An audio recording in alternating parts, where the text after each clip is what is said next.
जैसा कि आप सब जानते हैं, मैं कर रहा हूं एक ऐसा चैलेंज जिसमें मुझे बिना एक भी रुपए के राजस्थान से स्पीति हिमाचल प्रदेश तक पहुंचना है।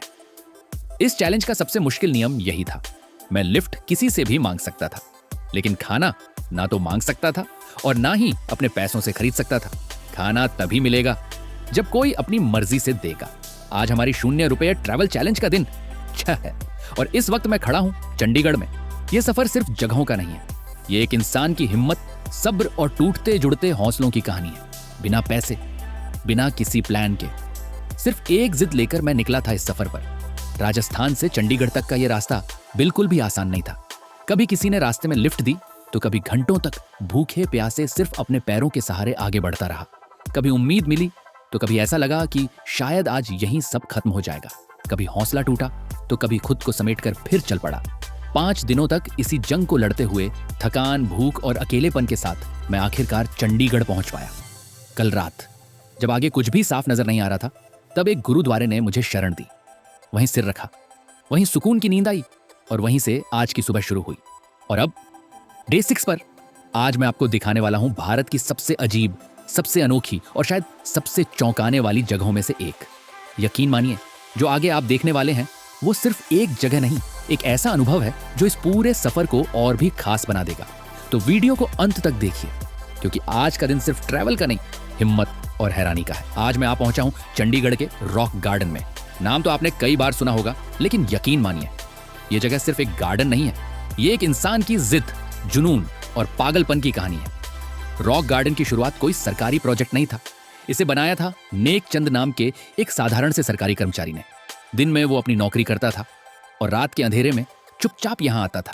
टूटे हुए पत्थर, फेंकी हुई बोतलें, टाइल्स के टुकड़े, कबाड़ और बेकार समझी जाने वाली चीजें उठाकर वो एक एक मूर्ति गढ़ता गया।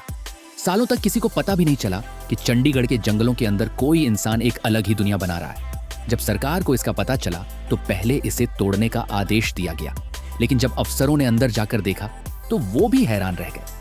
यहाँ पत्थरों से बने इंसान हैं, जानवर हैं, नाचते हुए ग्रुप्स हैं।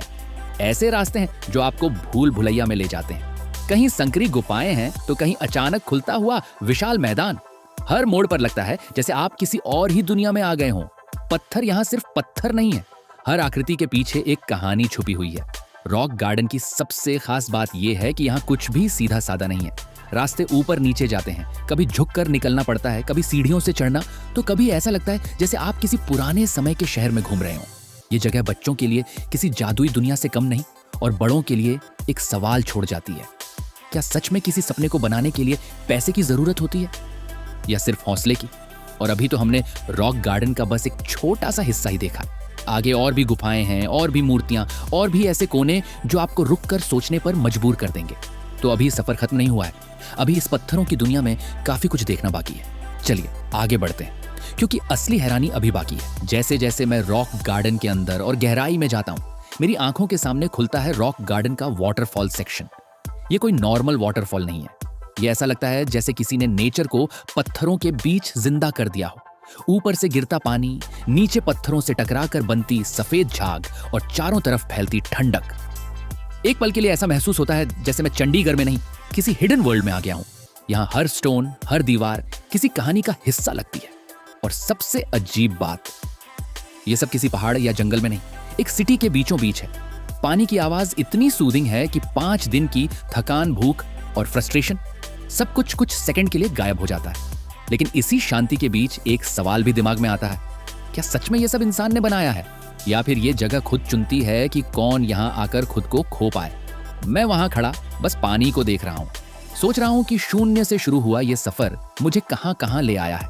रॉक गार्डन का ये हिस्सा सिर्फ देखने की जगह नहीं है, ये फील करने की जगह है।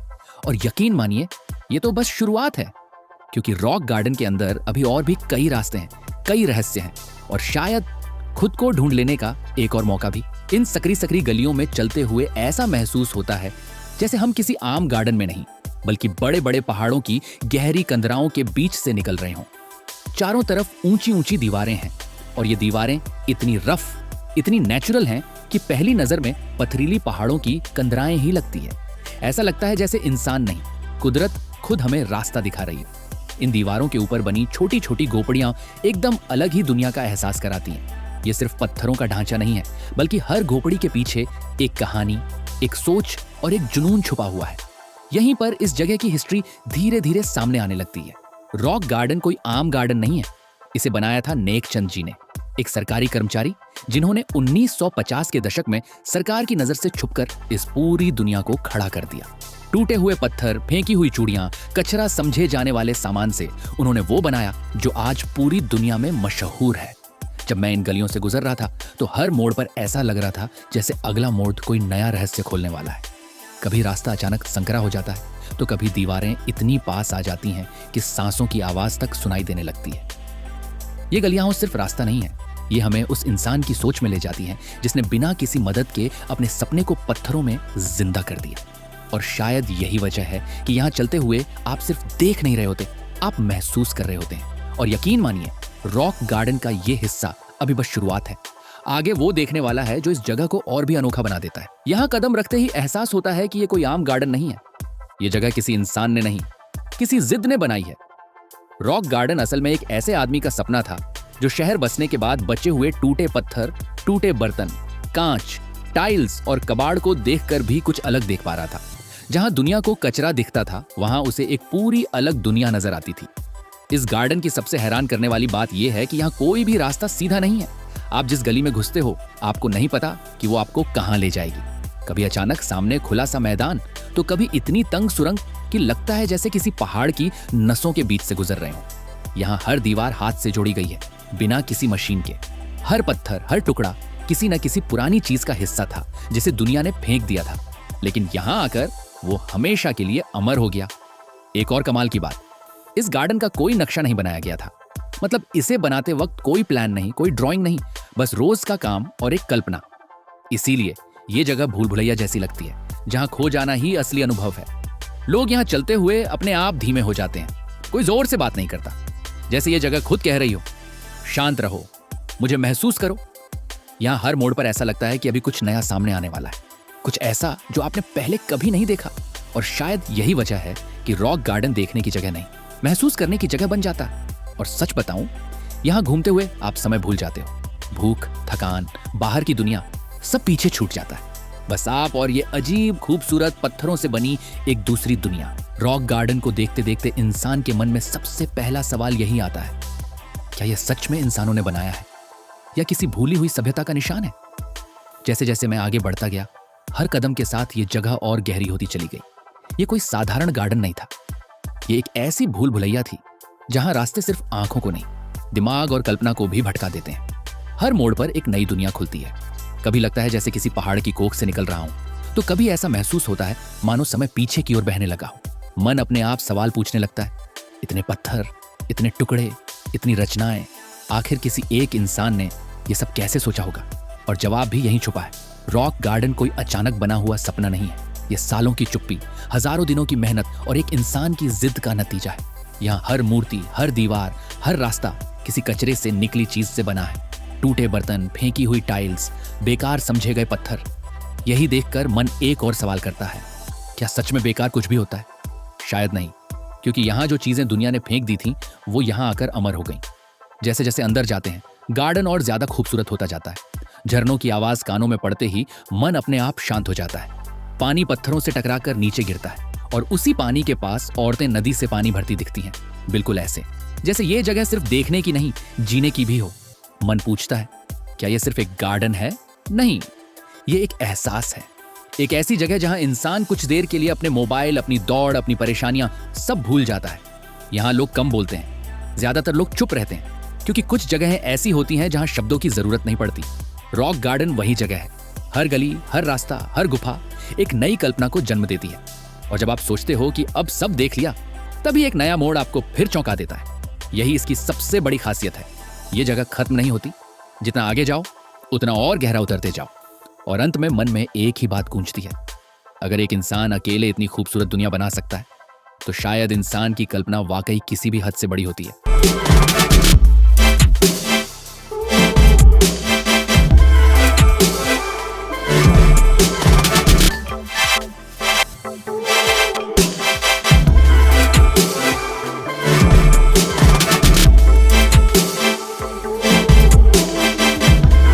आकर ऐसा महसूस होता है जैसे पत्थर, कांच और टूटी हुई चूड़ियों ने मिलकर एक खामोश कहानी बोलनी शुरू कर दी हो। चारों तरफ इंसानों की आकृतियां खड़ी हैं। कोई बैठा है, कोई झुका हुआ है, कोई ऐसे देख रहा है जैसे अभी कुछ कह देगा, लेकिन सब बिल्कुल शांत है। यही खामोशी इस जगह को और ज्यादा असरदार बना देती है। इन मूर्तियों के बीच सिर्फ इंसान ही नहीं है। कहीं रंग बिरंगी चूड़ियों से बना मोर है, तो कहीं टाइल्स और कांच के टुकड़ों से बना बंदर, जो देखने में इतना जीवंत लगता है कि पल भर के लिए दिमाग धोखा खा जाए। लगता है जैसे ये जानवर इस पत्थर की दुनिया के सच्चे पहरेदार हों। सबसे हैरान करने वाली बात यह है कि ये सारी आकृतियां किसी महंगे सामान से नहीं बनी। टूटी चूड़ियां, बेकार टाइल्स, फेंका हुआ कांच, जिन चीजों को दुनिया ने बेकार समझ लिया था, उन्हीं से यहाँ एक पूरी दुनिया खड़ी कर दी गई है। यहाँ खड़े होकर मन में एक सवाल आता है, अगर टूटी चीजों से इतनी खूबसूरती बन सकती है, तो टूटे हुए इंसान में कितनी ताकत बाकी होगी। इन मूर्तियों की आंखों में कोई डर नहीं है, न खुशी ज्यादा है, बस एक ठहराव है, एक एहसास कि समय यहाँ आकर रुक गया है। इस हिस्से में लोग तेजी से नहीं चलते, सब अपने आप धीमे हो जाते हैं, क्योंकि ये जगह देखने की नहीं, महसूस करने की है। रॉक गार्डन का ये हिस्सा सिर्फ कला नहीं दिखाता, ये हमें चुपचाप सिखा देता है कि जो टूटा हुआ दिखता है वो बेकार नहीं होता, बस सही हाथों की जरूरत होती है।